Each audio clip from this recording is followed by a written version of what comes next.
Alhamdulillahi Rabbil Alamin. Saya mau bertanya, orang yang cacat fisiknya tetapi tidak melaksanakan sholat, apakah dia termasuk orang yang merugi?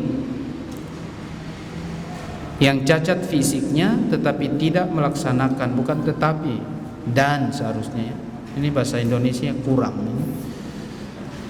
Tidak melaksanakan sholat. Kita sholat dalam keadaan apapun wajib. Sakit pun tetap sholat, cacat pun tetap sholat. Mau buta, mau tuli, selama otaknya, akalnya masih sehat, maka dia wajib ibadah kepada Allah. Sholat, puasa, semua kewajiban dia wajib melakukannya. Cacatnya apa? Buta.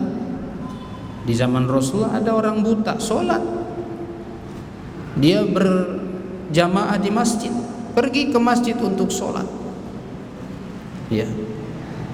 Nah, jadi tidak ada keringanan. Rasulullah bilang kalau masalah sholat, sholli qa'iman, sholat kamu ketika berdiri, dalam keadaan berdiri sholat. Fa in lam tastati fa sholli qa'idan. Kalau enggak kuat berdiri, duduk. Fa illam tastati famus fa'ala jambik. Kalau enggak kuat duduk, tidur miring. Fa illam tastati fasalli mustalqiyan au famul mustalqiyan. Kalau enggak kuat miring, tidur terlentang. Begitu.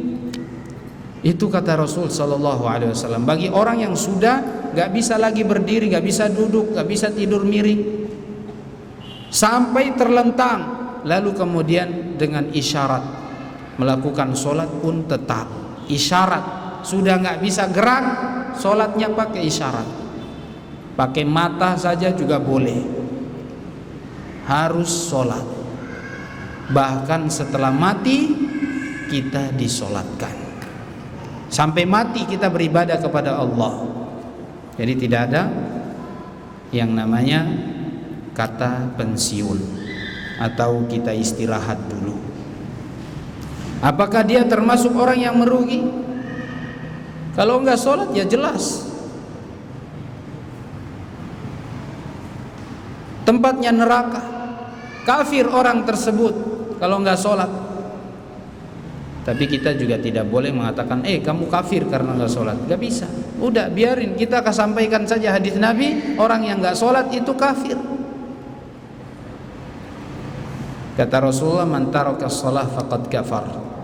Siapa yang meninggalkan sholat dia kafir. Ulama khilaf berapa sholat yang dia tinggalkan. Kalau dia meninggalkan lebih banyak daripada melakukannya, yang dilakukannya, maka dia ini kafir. Enggak sholat 3 waktu, sholatnya cuma maghrib dan subuh misalnya, kafir. Ada yang mengatakan enggak sholat enggak sholat 5 waktu baru kafir. Enggak sholat 5 waktu baru kafir. Tapi kata Rasulullah, man taraka shalah faqad kafar. Yang enggak sholat, meninggalkan sholat, kafir. Baik 1, 2, 3, 4. Nah itu bisa dikatakan kafir jika ditinggalkan dengan dalam keadaan sengaja. Dia sengaja meninggalkan sholat, enggak mau sholat. Kecuali kalau seandainya dia enggak, misalnya cuman malas saja, dia masih beriman bahwa sholat itu wajib hukumnya, lalu dia tinggalkan, maka dalam kondisi seperti ini pun para ulama mengatakan orang seperti ini harus diustatab, dia diminta untuk segera bertaubat, harus segera kembali kepada Allah. Enggak langsung divonis kafir, tapi dia disuruh dulu bertaubat. Kalau sudah enggak mau, baru berarti dia kafir karena sudah diingatkan. Ini masalah besar, masalah sholat ini ya. Jadi termasuk orang yang merugi. Jadi kalau orang enggak sholat lalu kemudian datang melamar anak kita, jangan diterima ya. sholat saja nggak mau, apalagi mau nikah dengan anak kita, nanti nggak diberi makan, nggak dinafkahi, kewajiban dia kepada Allah saja malas. Gimana itu rumah tangga kalau nggak ada sholat? Yang wajib saja enggak, apalagi yang sunnah-sunnah, sudah jelas. Ya, termasuk orang yang merugi. Orang-orang di neraka itu nanti ditanya, ketika mereka dimasukkan ke dalam neraka sa'ir, lalu mereka mengatakan qalu lam naku minal musallin. Ketika ditanya, kenapa kalian kok ada di dalam neraka sa'ir, mereka mengatakan, dulu kami tidak termasuk orang-orang yang sholat, karena kami tinggalkan sholat, maka kami di sini neraka. Baik.